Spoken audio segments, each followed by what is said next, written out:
as an inflammation of the substance of the lungs.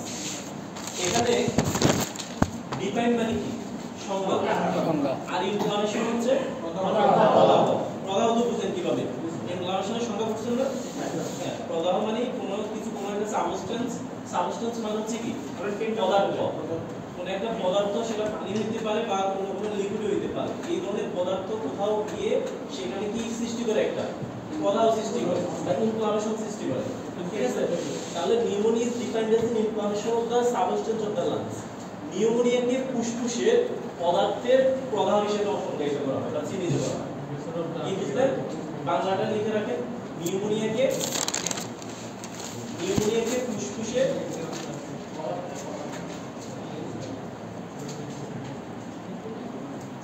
আছে, এটা কি লাং না? এই ফুসফুস, এই ফুসফুসের মধ্যে কি বাতাস থাকে না পানি থাকে বলো তো? বাতাস। মানে একজন স্বাভাবিক পেশেন্টের, আমরা এই যারা আছি আলহামদুলিল্লাহ সুস্থ আছি, আমাদের ফুসফুসে কি আছে? বাতাস আছে। তার মানে পুরোটা লোবের মধ্যে বাতাস থাকে মানে কি সুস্থ। এই যে লাং, আপনারা ফিজিওলজিতে পড়ছেন কিনা, লাংয়ের লোব কয়টা থাকে? তিনটা বলতে লাং কয়টা? দুইটা। লাং হচ্ছে দুইটা। টোটাল লাংয়ের মধ্যে কয়টা লোব থাকে? পাঁচটা থাকে। টোটাল পাঁচটা থাকে।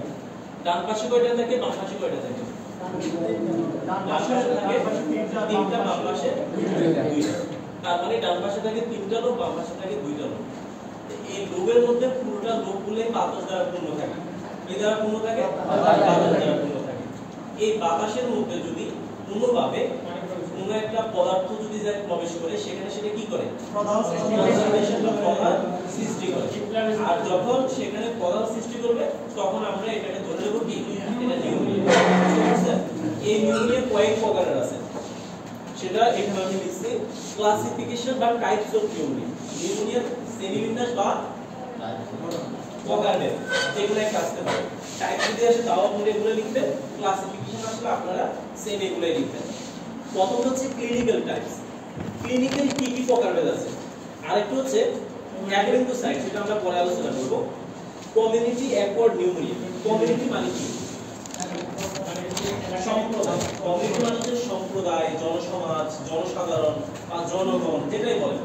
ঠিক আছে, দল, গোষ্ঠী, জনগোষ্ঠী, অনেক কিছু বলতে পারেন। এই কমিউনিটি হচ্ছে একটা সম্প্রদায়ের মধ্যে, হ্যাঁ, জনসাধারণের মধ্যে একটা সম্প্রদায়ের মধ্যে যদি কোনো নিউমোনিয়াটা ছড়ায়, সেটাকে বলে কমিউনিটি অ্যাকোয়ার্ড নিউমোনিয়া অথবা ক্যাপ। বুঝতে পারছেন? অ্যাকোয়ার্ড মানে অর্জিত, অ্যাকোয়ার্ড মানে কি অর্জিত, মানে সম্প্রদায় এক একজন থেকে সে কি করছে, এই নিউমোনিয়া ভাইরাসের মাধ্যমে হোক, ব্যাকটেরিয়ার মাধ্যমে হোক, সেটা অর্জন করছে, ওনার শরীরে নিয়ে নিছে। এটাকে বলা হয় কমিউনিটি অ্যাকোয়ার্ড নিউমোনিয়া। এরপর আসে হসপিটাল অ্যাকোয়ার্ড নিউমোনিয়া। হসপিটালাইজড মাধ্যমে বা হসপিটালে কোনোভাবে যদি একজন থেকে আরেকজনের মধ্যে যদি এই ভাইরাস বা অর্গানিজমগুলো যদি ছড়ায়, তাহলে সেখানে যদি কেউ নিউমোনিয়া হয় তাহলে সেটা হলো হসপিটালাইজড অ্যাকোয়ার্ড নিউমোনিয়া, মানে হসপিটালে অর্জিত নিউমোনিয়া। এরপর আসে those occurring in immunocompromised post-op patient. Immunocompromised হচ্ছে ইমিউনিটির উপর নির্ভর করে। এমন কিছু পেশেন্ট আছে যারা প্রথম পর্যায়ে বাচ্চাদের এই নিউমোনিয়া টিকাটা নেয় না, পরবর্তীতে তাদের শরীরের মধ্যে ইমিউনো সিস্টেমের কিছু অর্গানিজম সেখানে প্রবেশ করে, বা কোনো একটা পেশেন্ট থেকে, মনে করুন বাচ্চার মার নিউমোনিয়া আছে, বাচ্চার মায়ের থেকে তার মধ্যে নিউমোনিয়া ছড়ায়, ওরকম মাধ্যমে কি হতে পারে, এই নিউমোনিয়া হতে পারে। এই জন্য এটা আমাদের লাগবে না, এটা তেমন চিকিৎসা এখানে নাই।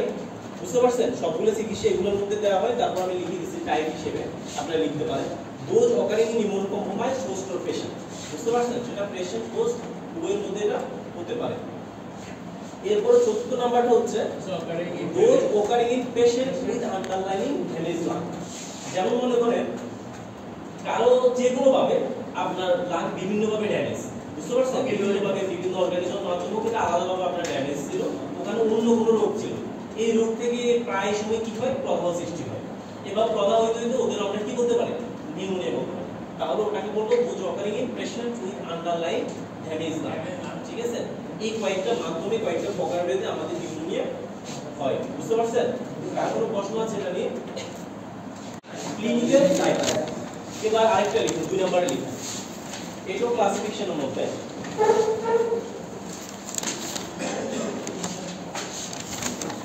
যেটা চ্যাপ্টার টাইপস করছিলাম ওই টাইপসের মধ্যে থেকে এটা হতে পারে। ওটা হচ্ছে কমিউনিটি একবার ইউনিয়ন, কমিউনিটি সম্প্রদায় থেকে কোনো ভাইরাস বা কোনো ব্যাকটেরিয়ার কারণে আমার শরীরে অর্গানিজম প্রবেশ করছে, আমার নিউমোনিয়া হয়ে গেছে। কিন্তু সাইট অনুযায়ী কিভাবে এই নিউমোনিয়া আমরা পার্থক্য করব, ঠিক আছে, কোন সাইটে কি হলে আমরা কখন কোন নিউমোনিয়া করব, এটা হচ্ছে ধরুন এই যে ফুসফুস না এটা যদি মনে করেন যে এই ফুসফুসের এই পুরোটার মধ্যে প্রদাহ সৃষ্টি হয়ে যায় বা ইনফ্লামেশন হয়ে যায়, তখন আমরা সেটাই কি বলবো, লোবার নিউমোনিয়া হলো, কি বলবো, লোবার নিউমোনিয়া। আর যদি এ পাশ ও পাশ দুই পাশেই যদি পুরো লাইনের মধ্যে পুরো লোক প্রত্যেকের মধ্যে যদি পানি চলে আসে বা প্রদাহ সৃষ্টি হয়, তখন আমরা সেটাকে বলবো কি বোথ লোবার নিউমোনিয়া। মানে কি দুইটা লাইনের মধ্যে কি তার নিউমোনিয়া আছে। আর ধরেন এখানে যদি মনে করেন এই দুইটার মধ্যে কি থাকবে, কালো থাকবে না সাদা থাকবে, স্বাভাবিক মানুষের কালো থাকবে, বাতাস যেহেতু আছে কালো থাকবে।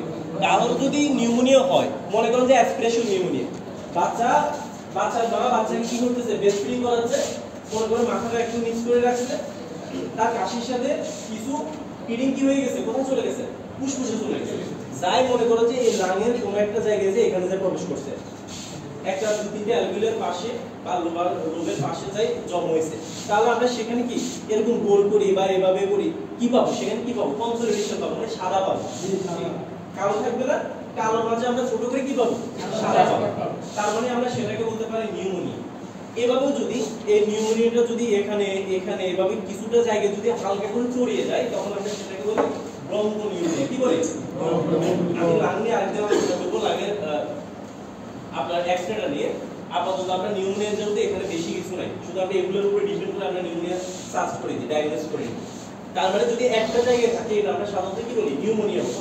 আর যদি এটা যদি কিছুটা জায়গায় ছড়িয়ে ছিটিয়ে যায়, দু তিনটা জায়গায় থাকে, তখন আমরা এটাকে বলি ব্রঙ্কোনিউমোনিয়া।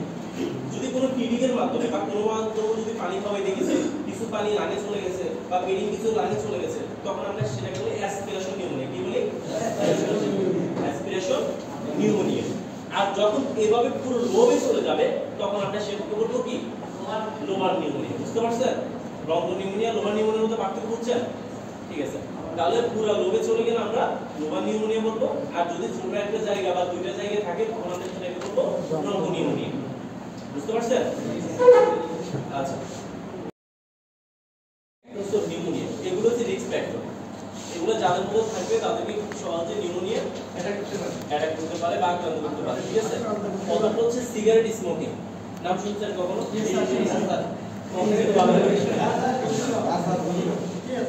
আচ্ছা, সবাই আপনারা একটা বাচ্চা, ঠিক আছে, কেউ এটার নাম জানেন না, তবে এটা সম্পর্কে আমি মানুষদেরকে কি করতে হবে, মানুষদেরকে সচেতন করতে হবে। এত কোনোভাবে সিরিয়াস থাকে না নেই, এটা শুধুমাত্র নিউমোনিয়া রিস্ক ফ্যাক্টর না, এটা সিওপিডি বা অন্যান্য আমাদের অর্গানগুলোর ড্যামেজের ক্ষেত্রে এটা কাজ করে। বিশেষ করে এটা সবচেয়ে বেশি সমস্যা হচ্ছে আমাদের ফুসফুসের জন্য, আমাদের ফুসফুসকে ড্যামেজ করতে বা নেক্রোসিস করে ফেলতে এটা সাহায্য করে। তো এই জন্য সিগারেট স্মোকিং আমাদের কোনোভাবে নেওয়া যাবে না। প্লিজ সিগারেট স্মোকিং কিভাবে করা যাবে না, এটা সম্পর্কে আমরা মানুষদেরকে সচেতন করতে হবে। তাহলে এটা একটা রিস্ক ফ্যাক্টর নিউমোনিয়ার জন্য। এরপর আসে আপার রেসপিরেটরি ট্র্যাক্ট ইনফেকশন। যাদের আপার রেসপিরেটরি, আমরা আপার রেসপিরেটরি ট্র্যাক্ট ইনফেকশন এবং লোয়ার রেসপিরেটরি ট্র্যাক্ট ইনফেকশন থেকে কি অর্গান আছে, তাহলে ওই অর্গানগুলোতে যাদের সবসময় এআরআই বা বিভিন্ন ব্রঙ্কিওলাইটিস, ঠিক আছে, এই ধরনের রোগগুলো মানে ওনাদের সবসময় লেগে থাকে, ওদের জন্য এটা একটা রিস্ক ফ্যাক্টর। ঠিক আছে, ওদের জন্য নিউমোনিয়াটা কি হতে পারে স্বাভাবিক, খুব সহজে ওই পেশেন্টগুলোকে নিউমোনিয়া আক্রান্ত করতে পারে। এরপর হচ্ছে অ্যালকোহল। অ্যালকোহল মানে কি,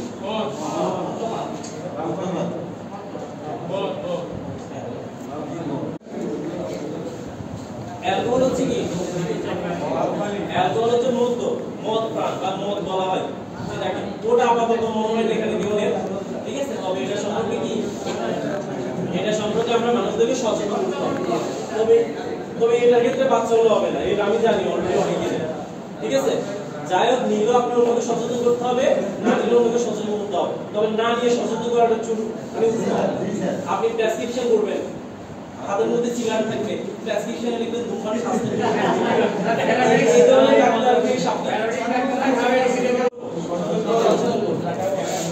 সম্পর্কে মানুষদেরকে সচেতন করতে হবে। এরপর আসে কর্টিকোস্টেরয়েড থেরাপি।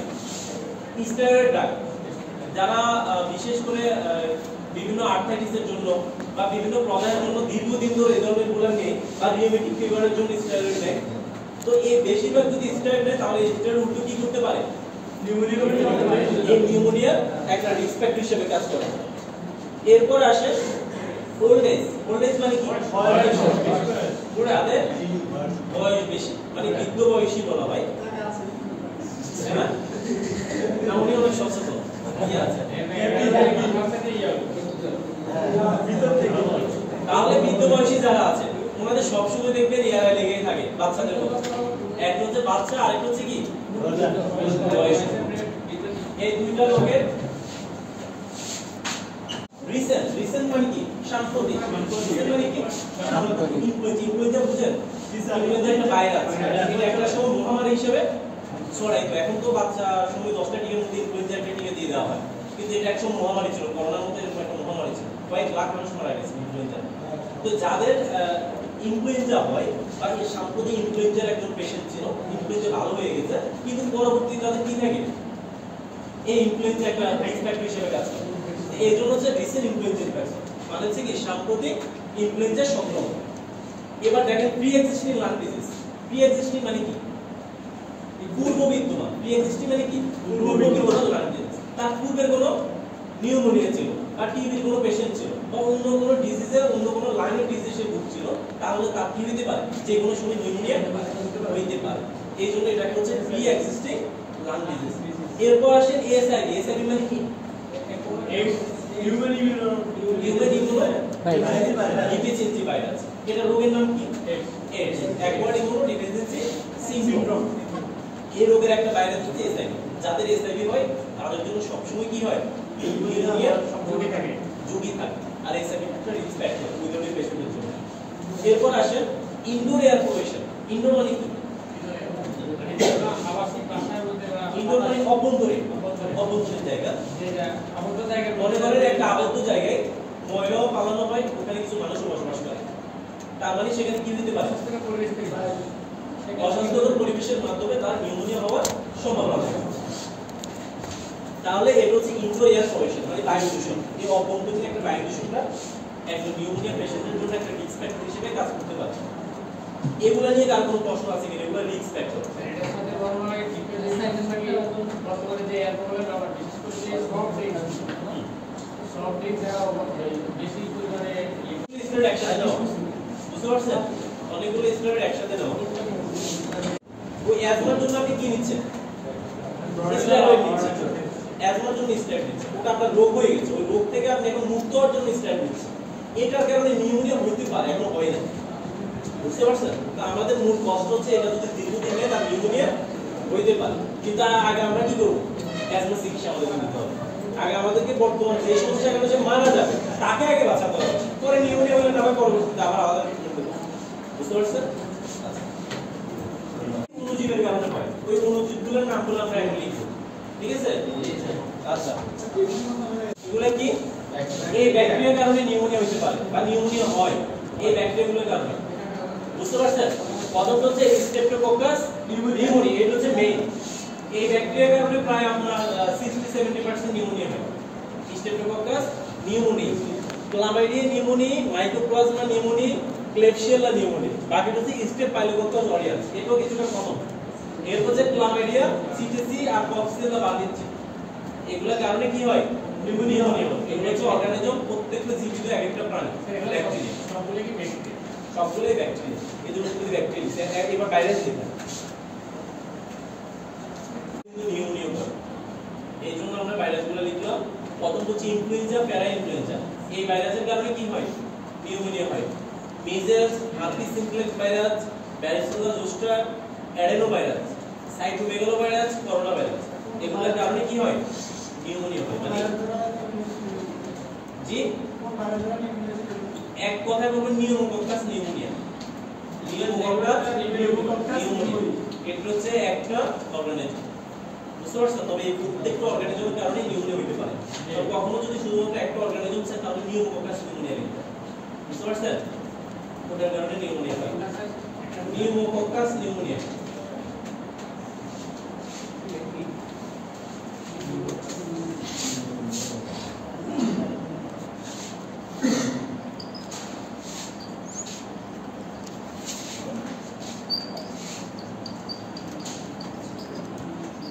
এটা একটা অর্গানিজম লিখবেন।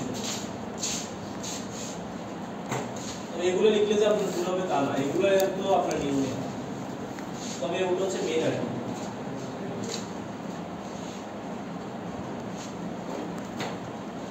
লিখেছেন এটা কিভাবে ডায়াগনোসিস করবেন? কারণ ফুসফুসে তো অনেক রোগ আছে, এখন কি কি সমস্যা দেখলে আপনারা বলতে পারবেন যে নিউমোনিয়া, আমরা সেটা নিয়ে আলোচনা করব। আর এটা পরীক্ষায় মাস্ট বি আসবে, আগেগুলো যদিও না আসে এটা কিন্তু আসবে। এখানে কি 100% কি শিওর থাকে? How will you manage How will you manage থেকে বলে দিতে হবে আপনাদের প্রশ্ন না থাকে, ক্লাসিফিকেশন আসবে, ডেফিনিশন যদি নাই তাহলে নিউমোনিয়া এটা পরে কি লাভ হবে বলেন? আপনি নিউমোনিয়া জানলেন না, আপনি নিউমোনিয়া ডিজিজ কিভাবে দেবেন, মানে ডায়াগনোসিস কিভাবে বুঝবেন আর ম্যানেজমেন্ট কিভাবে দেবেন? আগে আপনাকে নিউমোনিয়া জানতে হবে। আচ্ছা এটা লিখে শেষ? জি স্যার। ঠিক আছে।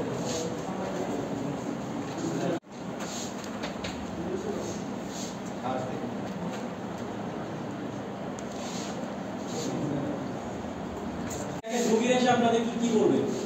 রোগীর এসে আপনাদেরকে সিম্পটমগুলোই বলবে। একজন নিউমোনিয়া পেশেন্ট প্রথম বলতে পারে গায়ে জ্বর, আপনি দেখবেন সাইন দেখবেন আর গায়ে জ্বর আছে, ঠিক আছে, এটা একটা সিম্পটম, লক্ষণ দেখা দিবে। এরপর সে কাপ, ওই পেশেন্ট কি থাকবে? কাশি থাকবে। আপনার ফুসফুস থেকে যেহেতু আপনার অ্যাসপিরেশন হয়, তাহলে ফুসফুস থেকে কি হতে পারে? যখন আপনার ফুসফুসে পানি জমে যাবে তখন তার কাশিটা বেড়ে যাবে, তার সেটা অবস্ট্রাকশন হয়ে যাওয়ার কারণে কাশিটা হতে পারে। রাস্টি স্পিড অফ প্রোডাকশন, রাস্টিটা মানে কি? রাস্টি মানে কি? বিবর্ণ বা মরিচা বলতে পারেন, আর একটা নাম বলতে পারেন জংধরা বলতে পারেন, ঠিক আছে। আমরা মরিচা বলি না, বিভিন্ন লোহার জিনিসের মধ্যে কয়েকদিন বাতাসের উপস্থিতি যখন ফেলে রাখি কোনো লোহার জিনিস, তখন সেখানে কি হয়ে যায়? মরিচা ধরে যায়, জং ধরে যায়। তার মানে এর রাস্টি হচ্ছে মরিচা বা জংধরা বা বিবর্ণ কালার। এই কালারের স্পিউটাম, স্পিউটাম মানে শ্লেষ্মা, কফ, ঠিক আছে, প্রোডাকশন উৎপাদন হবে। তাহলে যাদের নিউমোনিয়া হয় তাদের সেখানে কি হবে? এই রাস্টি স্পিউটাম প্রোডাকশন, এটা উৎপাদন হবে, রাস্টি স্পিউটাম উৎপাদন হবে। বুঝতে পারছেন? মানে মরিচা লাল লাল এরকম কি হবে? থুতু জমবে, থুতু ওখান থেকে শুধু বের হতে থাকে। বুঝতে পারছেন? এরপর আসে চেস্ট পেইন। এই ধরনের পেশেন্টের কি থাকবে? এই ধরনের পেশেন্টের বুকে ব্যথা থাকবে, প্লুরাল পেইন থাকবে। তারপর হচ্ছে হিমোপ্টাইসিস। হিমোপ্টাইসিস মানে কি? কাশির সাথে রক্ত যাওয়া, cupping the cupping up of blood, কাশির সাথে রক্ত যাওয়া। তাহলে এগুলো আপনাদের কি বলবে? এসে এগুলো হচ্ছে সিম্পটম। প্রেসক্রিপশনে কি লিখবেন? সিম্পটম কি লিখবেন? সিম্পটম। আর পরীক্ষার খাতায় লিখবেন এভাবে, clinical picture symptom symptom symptom থেকে, ওখানে আবার সিম্পটম ক্লিনিক লিখিয়েন না, ট্রিটমেন্ট পরে আসবে। পাইরেক্সিয়া, পাইরেক্সিয়া মানে কি বলেন? প্রেসক্রিপশনে ইংরেজিতে লিখতে হবে, বাংলা তো লিখতে হবে না, ঠিক আছে। আর বাংলা লিখলে আপনি একদম পুরো চিকিৎসক হয়ে রেখে যাবেন। পাইরেক্সিয়া মানে কি? জ্বর জ্বর ভাব, মানে তাপমাত্রা বৃদ্ধি পাবে শরীরের মধ্যে, এটা আপনাকে দেখতে হবে। পেশেন্টের গায়ে হাত দিয়ে দেখতে হবে, এমন না যে বাইরে থেকে বলবেন, ও বলবে কি ভাব যায়, গা থেকে কি ভাব যায়, এখন আপনি শুনে এটা লিখে দিলে তাও হবে না, আপনাকে হাত দিয়ে দেখতে হবে, ঠিক আছে। আপনি হাত দিয়ে দেখতে হবে ওরা জ্বর জ্বর ভাব আছে কিনা, এটাকে বলে পাইরেক্সিয়া, মানে আস্তে আস্তে তাপমাত্রা বৃদ্ধি পাবে। এরপর আসেন সেস্টিন ড্রয়িং, এটা আমরা আগে আলোচনা করছি, ঠিক আছে। সেস্টিন ড্রয়িং মানে কি? বাচ্চাদের ক্ষেত্রে দেখা যায়, মানে বুকের যে ইয়াটা আছে ভিতরের দিকে ফাস্ট ব্রিথিং, শ্বাস নিতে হলে কি শ্বাস নিতে হবে, দ্রুত শ্বাস নেবে, ফাস্ট ব্রিথিং মানে দ্রুত শ্বাস প্রশ্বাস, এটা তৈরি হবে। ট্যাকিকার্ডিয়া, ট্যাকিকার্ডিয়া মানে কি? আমরা জানি যে হার্ট রেট 60 টু 90 হচ্ছে নরমাল, 90 যখন উপরে চলে যাবে, 100 এর উপরে চলে যাবে, তখন আমরা সেটা করব কি? ট্যাকিকার্ডিয়া। আর যদি 60 এর নিচে চলে আসে ব্রাডিকার্ডিয়া। ট্যাকিকার্ডিয়া যেমন কখন দেখা যায়? আপনি যখন বিভিন্ন পরিশ্রম করবেন বা বল খেলবেন, হঠাৎ করে এসে দেখবেন যে আপনার শ্বাসকষ্ট বেড়ে গেছে, ওটা আবার কোনো রোগ না, ঠিক আছে। ওই ট্যাকিকার্ডিয়াটা স্বাভাবিক।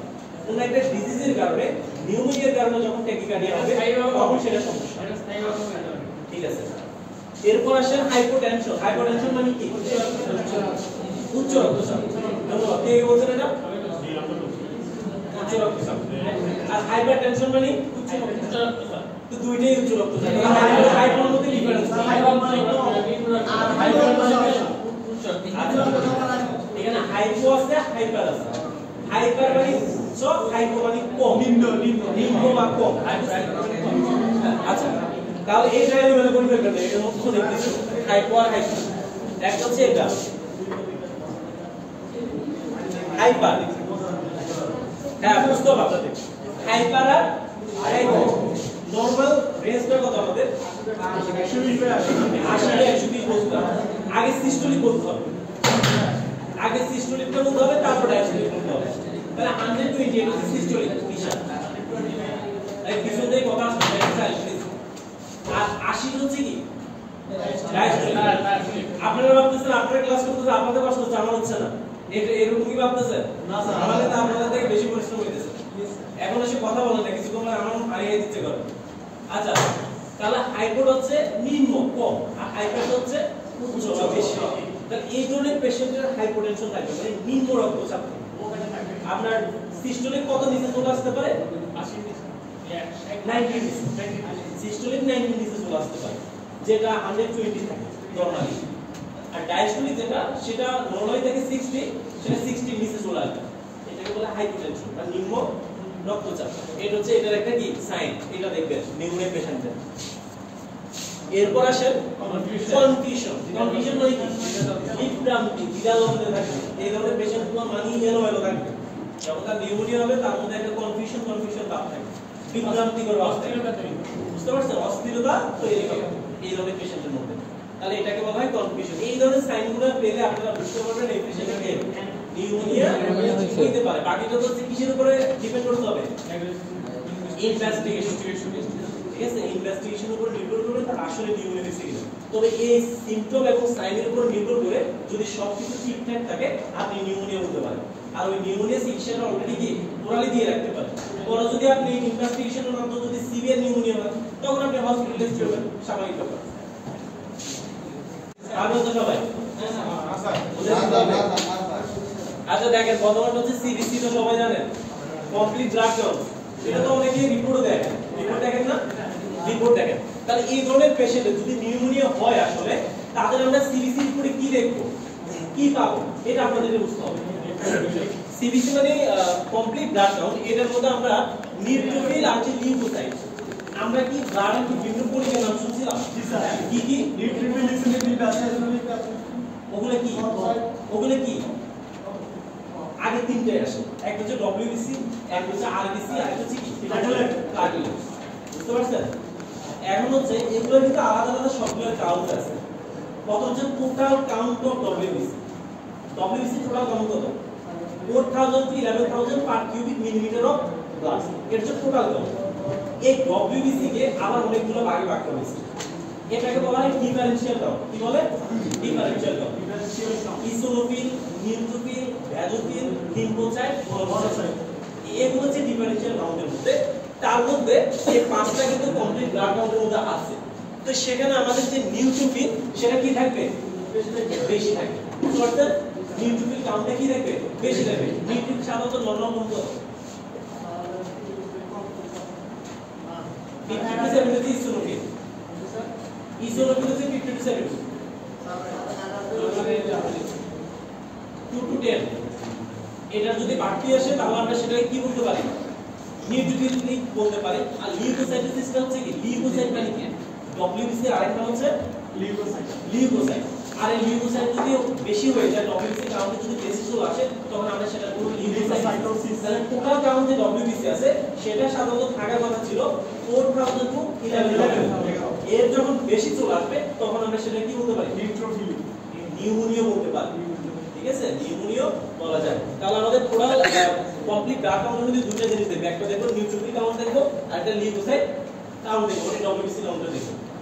ডিফারেনশিয়াল আর টোটাল, বুঝতে পারছেন? তাহলে লিউকোসাইটটা 2 to 10, 2 to 10, ঠিক আছে? এবার আসেন এটা আসেন সিআরপি এন্ড ইএসআর। সিআরপি মানে কি? সি রিঅ্যাক্টিভ প্রোটিন, আর ওটা ইএসআর মানে অ্যারিথ্রোসাইট সেলিব্রেশন রেট। এটা কি থাকবে? বাড়তি থাকবে। যদি নিউমোনিয়া পেশেন্ট হয় তাহলে এই দুটোর কাউন্টটা কি থাকবে? বাড়তি থাকবে। চেস্ট এক্স-রে, চেস্ট এক্স-রে কি দেখব? রেডিও অপাক শ্যাডো উইথ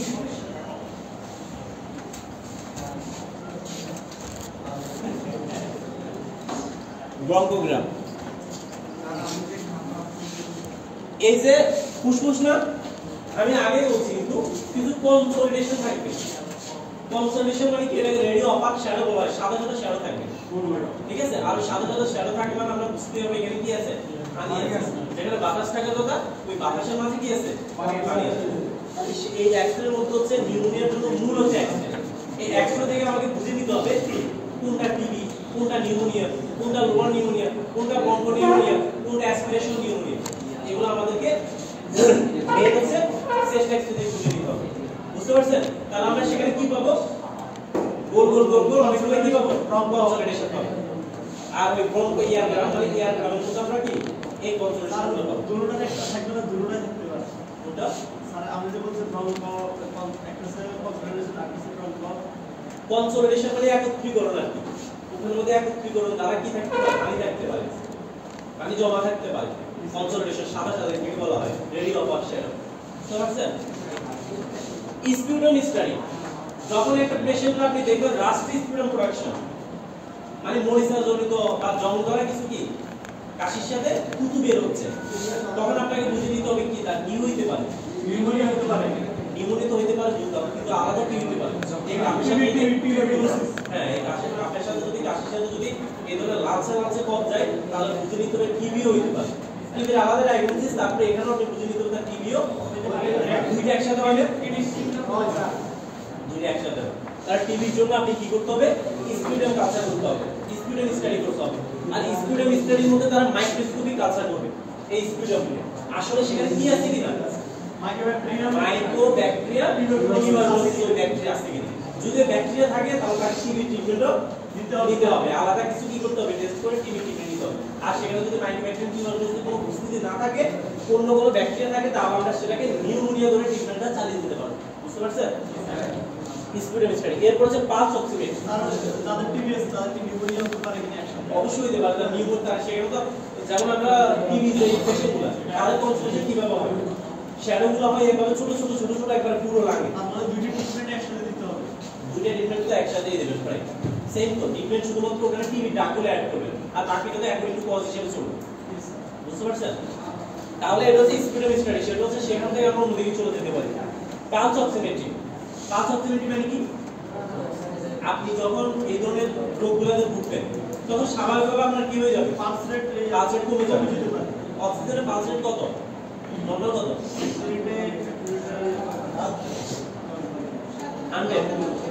100% যখন থাকবে তখন সেটা কি বলবেন আপনি, সে ভালো আছে, 100% নরমাল। যদি 95 থাকে তাও নরমাল, 95 টু 100 এর মধ্যে যেটাই থাকুক আপনার অক্সিজেন ভালো আছে। 100% অক্সিজেন সে কি করতে পারে, আদান প্রদান করতে পারে। যখন তার 95 থেকে নিচে চলে আসবে তার মানে বুঝে নিতে হবে তার লাং কি করতে পারে না, অক্সিজেন মানে নরমালি 100% আদান প্রদান করতে পারে না। তখন আপনাকে ওই পেশেন্টে কি করতে হবে, অক্সিজেন করতে হবে। তার 95 এর নিচে হচ্ছে 90 টু 95 এটা পর্যন্ত হচ্ছে তার রোগের কারণ হতে পারে। 90 নিচে যদি চলে আসে সেটা হচ্ছে ঝুঁকি, সেটা আপনাকে বুঝতে হবে ভালো করে। বুঝতে পারছেন? তাহলে এই পালস অক্সিমেট্রি হচ্ছে, পালস অক্সিমেট্রি অলরেডি আছে, এটা বাইরে কোনো ইনভেস্টমেন্ট করার প্রয়োজন নেই, ওটা হাতে আঙুলের মধ্যে লাগিয়ে দিলে অলরেডি পার্সেন্ট চলে আসবে। স্যার এটার মধ্যে পুরো একটা নিচে একটা কনস্ট্রাকশন হ্যাঁ না এভাবে আঙুলটা এভাবে পাক করে এগুলো পার্টি কোণের মতো, তারপর আঙুলটা মাঝে একদম এই আঙুলটা দেবেন, কারো করাচ্ছে না এটা তো নিচের মধ্যে না না না এখানে একটা হচ্ছে পালস আছে, এটা হচ্ছে পালস, আরেকটা কি, একটা হচ্ছে পালস, আরেকটা কি, একটা অক্সিজেন লেভেল যেটা সেটা হচ্ছে পালস, এই পালস অক্সিমেট্রি। আরেকটা আছে, আর হচ্ছে আমাদের শরীরের পালস, ওটার সাথে এটার সাথে সম্পূর্ণ আলাদা। যেটা পার্সেন্ট সেটা হচ্ছে অক্সিজেন স্যাচুরেশন, আর যেটা শুধুমাত্র উঠবে ডিসি দিয়ে সেটা বলে শুধু পালস। পার্সেন্ট যেটা দেখবে সেটা অক্সিজেন স্যাচুরেশন, আর নিচে পালস উঠবে। এখানে লাগিয়েটা দুইটাই হইবে, একটা একটা হচ্ছে এটা, আমরা এখানে আর্টেরিয়ালের মধ্যে পালস থেকে আমি লিখে দিছি 2C আর্টেরিয়াল প্রেসার। এখানে আমাদের আর্টারি আছে, যখন আপনি এটা বসাবেন তখন আর্টারির মধ্যে চাপ পড়বে, চাপ পড়ার সাথে সাথে সে পালসটা নিয়ে নেবে। একটা হচ্ছে অক্সিজেন স্যাচুরেশন থাকবে আর একটা পালস থাকবে। পালস যেটা আমরা এখানে দেখব, পালস কত থাকে 60 টু 90 এর জন্য ওটা হচ্ছে পালস, নিচে যেটা হচ্ছে পালস, আর এরপর যেটা পার্সেন্ট আকারে উঠবে সেটা হচ্ছে অক্সিজেন স্যাচুরেশন। বুঝতে পারছেন? এই দুটো উঠে পালস অক্সিজেন আলাদা, ঠিক আছে? এগুলো